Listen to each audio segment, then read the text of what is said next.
Okay, I'll just show you how to delete a mobile from the Bluetooth audio system in this 2014 Mini. So from any screen, if we go here to menu, you've got telephone there, click the right button for telephone. You'll see searching for paired device, but we don't want to search for one, we want to delete one.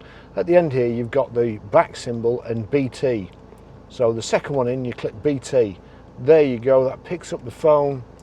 And do I want to delete it? You've got delete and search, help, and BT off. If you have any problems pairing a mobile on this system, do exactly the same step. Go to BT. If you see there's an option for BT on, just click it and then try pairing again. It should work. So we want to delete. We'll click delete there. Delete yes or no. So we press that for delete. That's it gone.